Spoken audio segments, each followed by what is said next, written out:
I love my parents more than anything in the world, and yet I, despite being their son, cannot confidently say that I know them.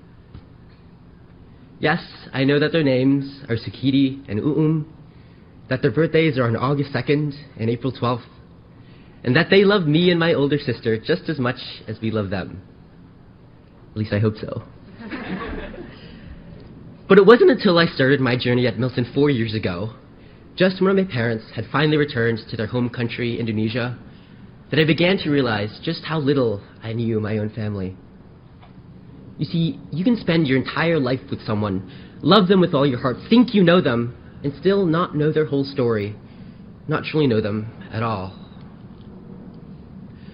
So what then does it mean to know someone?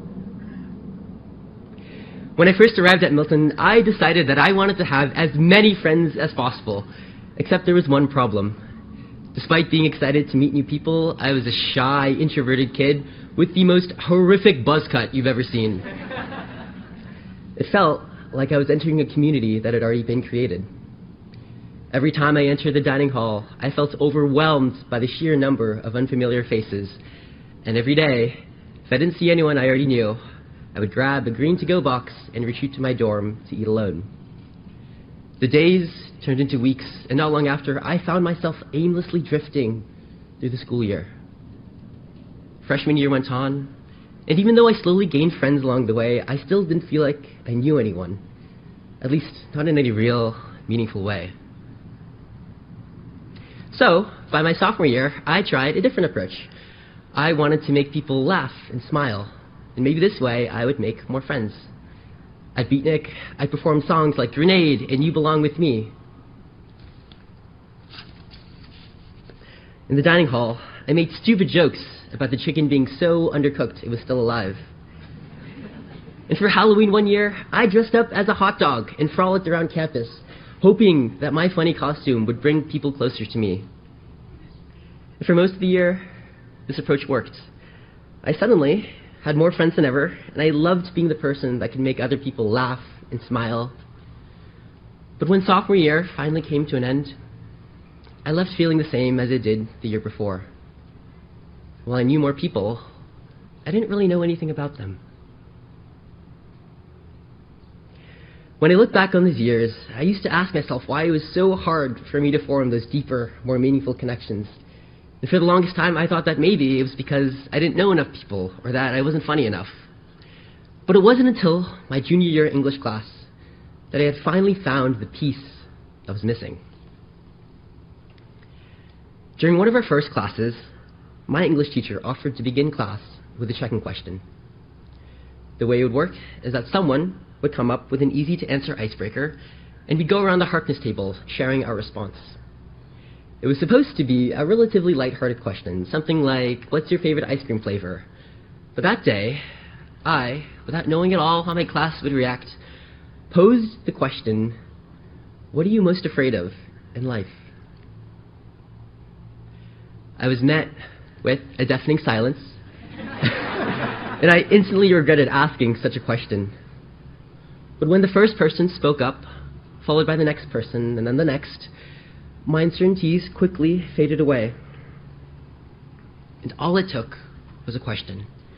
One thought-provoking, open-ended question for my classmates to open up about their fears of being trapped in a 9-to-5 job, the idea of becoming a parent one day, or the thought of growing old without anyone to call a friend. And for the first time in my high school career, I felt the warmth and joy that came with knowing my classmates not just as classmates, but as people. People with their own stories, fears, and dreams. Our English class loved the idea of a check-in so much that it became a routine. Every day, my classmates would look to me to generate a check-in question, and for the first 5 to 10 minutes of class, we answered questions like, what's the story behind your name? If every job paid the same, what path would you choose? When was the last time you cried? And by the end, I had learned more about the people in that class in a single year than I had learned about my own parents in 18.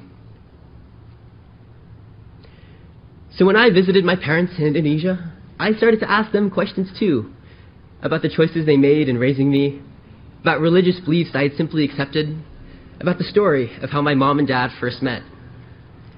Before asking, I didn't know that my father grew up in a small farming village in Indonesia, didn't actually have a last name until he came to America, that my mother's childhood dream was to become a teacher, or that I was actually named by my 4-year-old sister, whose favorite teacher at the time was Miss Ryan, and so naturally B for boy plus Miss Ryan equals Bryan.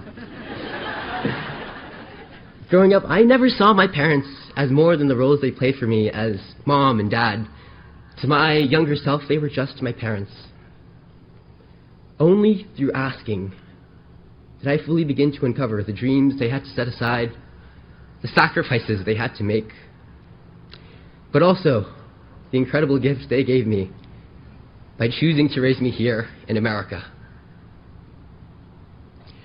As I look at all the people here today, I wonder about all the amazing rich stories you all have to tell, and how many of them will go forgotten or untold because nobody thought to ask.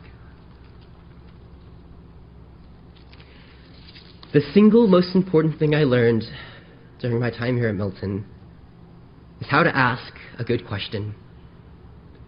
It's in the way we look people in the eye to remind them that we're listening.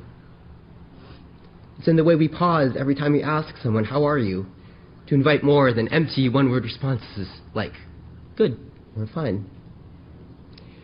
Because to ask someone a question is the greatest gift we can give to a world that is desperate for more empathy, more understanding, and more people willing to look up from their screens and ask, "Who are you? And what is the story only you can tell?" To the class of 2024, we are entering a time in our lives in which our understanding of the people around us is only just beginning to unfold. Soon we will begin to see our parents not just as mom and dad, but as actual people. Soon we will begin to see our friends and classmates as the friends that will be by our sides forever.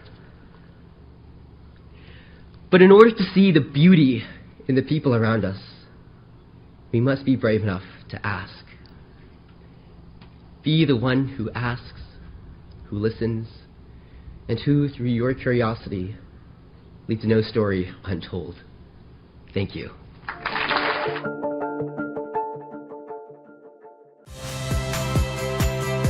Saya, My Sister Tarigan. Saksikan program-program Kompas TV melalui siaran digital, pay TV, dan media streaming lainnya. Kompas TV, independen, terpercaya.